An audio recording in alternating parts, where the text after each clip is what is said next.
முதலமைச்சரோட புதிய அலுவலக டெண்டர் விவகாரத்துல முறைகேடு நடந்திருக்கிறதா சொல்றாங்க. ஆனா அப்படி என்ன முறைகேடு நடந்திருக்கு? 90% முடிவடைந்த ஒரு டெண்டர் மறுபடியும் விடப்பட்டிருக்கா? டைம்ஸ் ஆஃப் இந்தியா ஆங்கில நாளிதழ் எதை குறிப்பிட்டு குற்றச்சாட்டை முன்வைக்கிறாங்க? கடந்த ஒரு வாரத்துல மட்டுமே 2 டெண்டர்கள் ரகசியமா வெளியிடப்பட்டிருக்கு. இது மூலியமா 67 கோடி ரூபாய் முறைகேடு நடந்திருப்பதா ஒரு தகவல் வெளியாகி இருக்கு. அப்படி என்ன டெண்டர் வெளியாகி இருக்கு, என்ன நடந்தது அப்படிங்கிறத விரிவா பார்க்கலாம். Welcome to news flex decode. நான் இசை.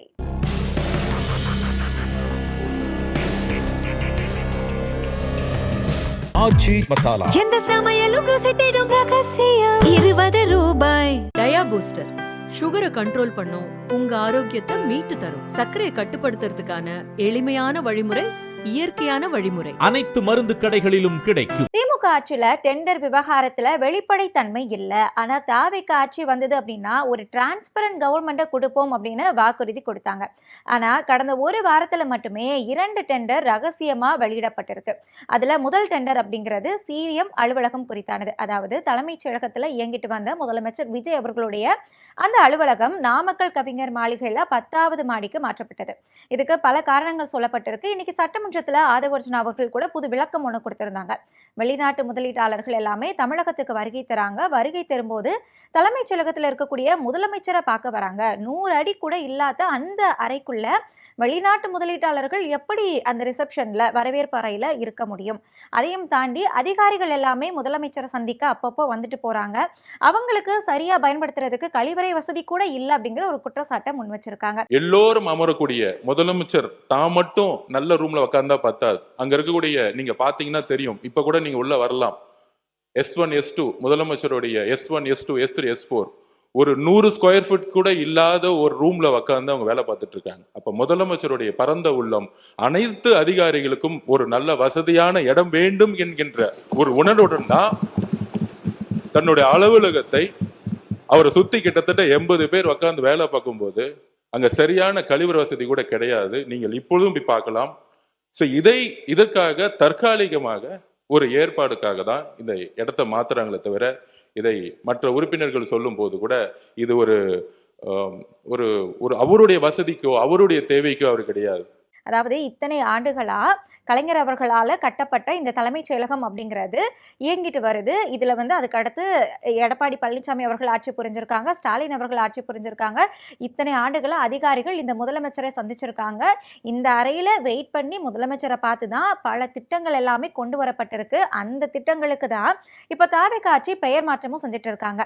திட்டங்கள் கொண்டு வரவங்களுக்கே அந்த அறை போதுமானதாக இருக்குது. அப்படிங்கும்போது வெறும் பெயர் மாற்றம் செய்கிறவங்களுக்கு இப்படி ஒரு ஆடம்பரமான அறை தேவைதானா அப்படிங்கிற ஒரு கேள்வியும் ஒரு பக்கம் இருக்கு. இந்த காரணம் இருக்க இன்னும் பல காரணங்களுமே சொல்லப்படுது. அதாவது முதலமைச்சர் விஜய் அவர்களுக்கு பீச் வியூ பாயிண்ட்ல தான் அறை வேணும் அப்படின்னு கேட்டதாகவும், இன்னொரு பக்கம் முதலமைச்சர் அவர்களுடைய பர்சனல் ஜோதிடர் ராஜன் பண்டித் அவர்களுடைய அறிவுறுத்தலின்படி உச்ச கட்டிடத்துல இருந்தோம் அப்படின்னா உச்சக்கட்டத்துக்கு போயிடலாம். இன்னும் சொல்ல போனோம் அப்படின்னா இன்னைக்கு சிஎம் ஆன நீங்க நாளைக்கு பிஎம்ஆ கூட ஆகலாம். 29 தேர்தலில் நீங்க தான் பிரதமர் வேட்பாளர், நீங்க தான் பிரதமர் அப்படின்னே கன்ஃபார்ம் பண்ணிக்கோங்க. அதுக்கு நீங்க ஒரு உச்ச இடத்துல இருக்கணும்.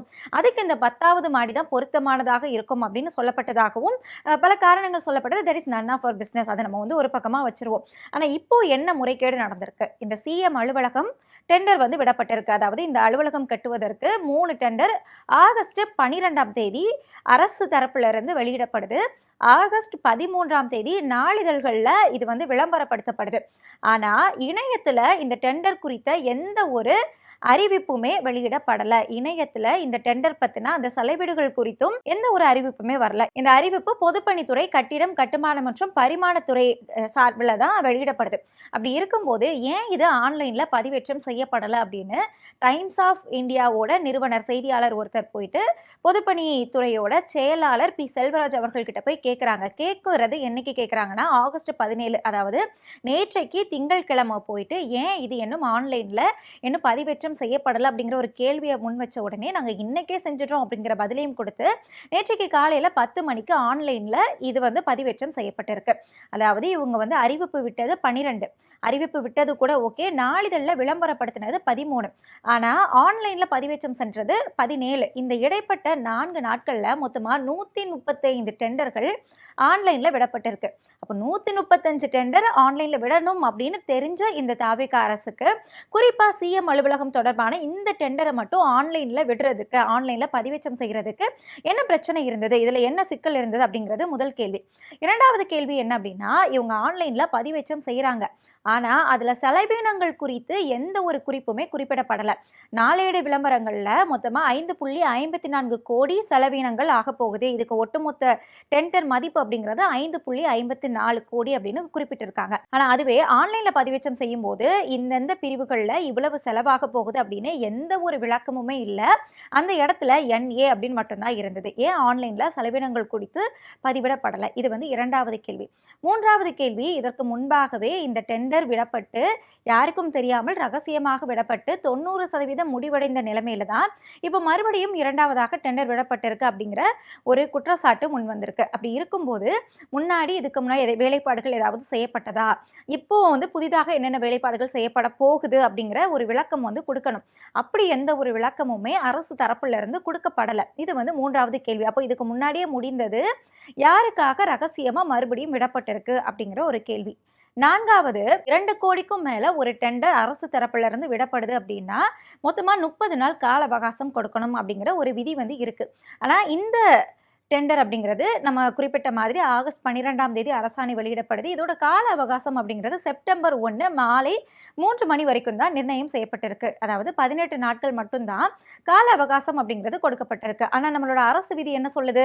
30 நாள் நீங்கள் கால அவகாசம் கொடுக்கணும். இதை வந்து வாங்க வரக்கூடிய ஒப்பந்ததாரர்களுக்கு அந்த கால அவகாசம் வேணும். இதை பற்றி யோசிக்கிறதுக்கும் அந்த விலை மதிப்பு செய்கிறதுக்கும் அந்த நேரம் வந்து கொடுக்கப்படணும். அப்படி கொடுக்கக்கூடிய பட்சத்தில் தான் சரியான ஆட்களுக்கு ஒப்பந்ததாரர்களுக்கு இந்த டெண்டர் விடுறதுக்கு அது வந்து உதவிகரமா இருக்கும் அப்படிங்கிற ஒரு விதி இருக்கு. அப்படி இருக்கும்போது அந்த விதி ஏன் இங்க மீறப்பட்டது? அப்போ ஏற்கனவே யாருக்காச்சும் டெண்டர் விடப்பட்டுட்டு அதை மறைக்கணும் அப்படிங்கிறதுக்காக ரகசியமா, ஏன்னா நீங்க ஆன்லைன்லயே பதிவேற்றம் செய்யப்படலை, ரகசியமா இந்த 18 நாட்கள் மட்டும் பெயரளவில் கொடுக்கப்பட்டிருக்கா அப்படிங்கிற ஒரு கேள்வியுமே இருக்கு. இன்னொரு பக்கம் இந்த டெண்டர் அப்படிங்கிறது முடிக்கிறதுக்கு 3 மாத கால அவகாசம் கொடுக்கப்பட்டிருக்கு. அதுல தாமதமாகும் போது அதுக்கு அபராதம் விதிக்கப்படும் அப்படின்னு சொல்லியிருக்காங்க. அப்போ 3 மாதங்கள்ல முடிக்கப்படக்கூடிய ரொம்ப அவசர கதியில கட்டக்கூடிய இந்த முதலமைச்சரோட அலுவலகம் அப்படிங்கிறது இன்னைக்கு ஆதவர்ஜுனா குறிப்பிட்ட மாதிரி ஒரு தற்காலிக அலுவலகம் அப்படின்னு சொல்றாங்க.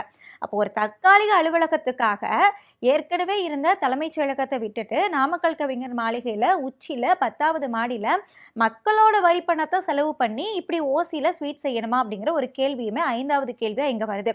ஏன்னா தற்காலிக அலுவலகம் அப்படின்னு அமைச்சரே வந்து குறிப்பிட்டிருக்காங்க. ஒரு தற்காலிகமா உங்களுக்கு இருக்கணும் அப்படிங்கிறதுக்காக 5 கோடி ரூபாய்க்கு இப்படி ரகசியமான டெண்டர் விடப்படுது அப்படின்னா இது வந்து முதலமைச்சரோட அலுவலகத்துக்கு தானா, இல்லைனா இந்த டெண்டர் கண்டிப்பா விட்டே ஆகணும் அப்படிங்கிற கட்டாயத்துல இந்த டெண்டர் விடப்பட்டிருக்கா அப்படிங்கிற ஒரு கேள்வி இருக்கு. இதுதான் இந்த சிஎம் அலுவலகத்துல நடந்த முறைகேடு அப்படின்னு டைம்ஸ் ஆஃப் இந்தியா நாளிதழில் குறிப்பிட்டு சொல்றாங்க. அதுவும் குறிப்பா டைம்ஸ் ஆஃப் இந்தியா நாளிதழில் ஆன்லைன் பதிவேற்றம் நீங்க ஏன் மறைச்சீங்க, இந்த 4 நாள்ல 135 டெண்டர்கள் ஆன்லைன்ல பதிவேற்றம் செஞ்சிருக்கீங்களே, இதை மட்டும் ஏன் செய்யல அப்படிங்கறத அவங்க வந்து குறிப்பிட்டு பேசுறாங்க. இது முதல் முறைகேடு. இரண்டாவது முறைகேடு அப்படிங்கிறது தமிழகத்துல சென்னை மாநகராட்சி போக்குவரத்து கழகம் MTCன்னு சொல்லுவோம் இல்லையா, இதுல ஒப்பந்த அடிப்படையில நடத்துனர்கள் எடுப்பதற்கான ஒரு டெண்டர் அரசாணை வெளியிடப்பட்டிருக்கு. இந்த டெண்டர் அப்படிங்கிறது தமிழகத்துல எத்தனையோ நடத்துனர்கள் இருந்தும் இதுக்கான நிறுவனங்கள் எத்தனையோ இருந்துமே இந்த டெண்டர் உத்தரப்பிரதேசத்தில் இயங்கிட்டு இருக்கக்கூடிய ஒரு தனியார் நிறுவனத்துக்கு ஒதுக்கப்பட்டிருக்கு. அப்போ தமிழகத்தில் தமிழர்கள் இல்லவே இல்லையா? தமிழகத்தில் நடத்துனர் வேலை செய்கிறதுக்கு உத்தரப்பிரதேசத்திலிருந்து ஆட்களை அழைச்சிட்டு வரக்கூடிய அவசியம் இப்போ வந்ததுக்கான என்ன அவசியம் வந்திருக்கு அப்படிங்கிற ஒரு கேள்வியுமே இருக்கு. அதாவது MSS என்டர்பிரைசஸ் அப்படிங்கிற ஒரு தனியார் நிறுவனம் உத்தரப்பிரதேசத்தில் செயல்பட்டுட்டு வருது.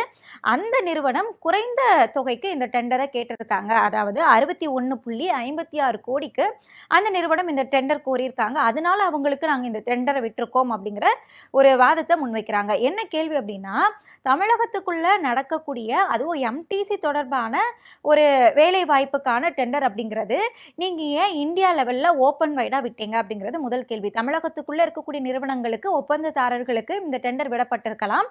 அதுல இருந்து யாரு சரியான மதிப்பிலான தொகையை கொடுக்குறாங்களோ அவங்களுக்கு இந்த டெண்டரை நம்ம ஒப்படைச்சிருக்கலாம்.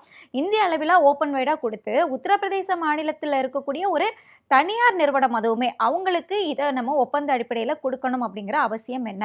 அப்போ தமிழகத்தில் ஏற்கனவே மக்கள் வந்து வேலை வாய்ப்பு இல்லாமல் தவிச்சிட்டு இருக்கும்போது, இளைஞர்கள் வேலை வாய்ப்பு இல்லாமல் தவிச்சிட்டு இருக்கும்போது, இருக்கக்கூடிய வேலை வாய்ப்பையும் தூக்கி நீங்கள் உத்தரப்பிரதேசத்துக்கு ஊப்பிக்கு கொடுத்துட்டீங்க அப்படின்னா, அங்கே இருக்கிறவங்களெல்லாம் நாளைக்கு கவர்மெண்ட் வேலையிலையும் இங்கே தமிழகத்தில் இருக்கக்கூடிய எல்லா வேலைகளையும் நிரப்பிட்டாங்கன்னா, தமிழகத்தில் வேலை வாய்ப்பு இல்லாமல் தவிச்சிட்டு இருக்கக்கூடிய இளைஞர்கள் எல்லாமே நாளைக்கு உத்தரப்பிரதேசத்தில் போய் பானிபூரி விற்கக்கூடிய நிலைமை வந்து ஏற்படும் அப்படிங்கிற ஒரு மிகப்பெரிய அச்சம் தான் இப்போ வந்து எழுந்திருக்கு. ஸோ இந்த 2 டெண்டர் முறைகேடுகளையுமே ஒன்றா வச்சு பார்க்கும்போது கிட்டத்தட்ட 67 கோடி ரூபாய்க்கான டெண்டர் முறைகேடு தமிழகத்தில் கடந்த ஒரு வாரத்தில் மட்டுமே நடந்திருக்கு அப்படிங்கிறது வெட்ட வெளியாக தெரிய வந்திருக்கு.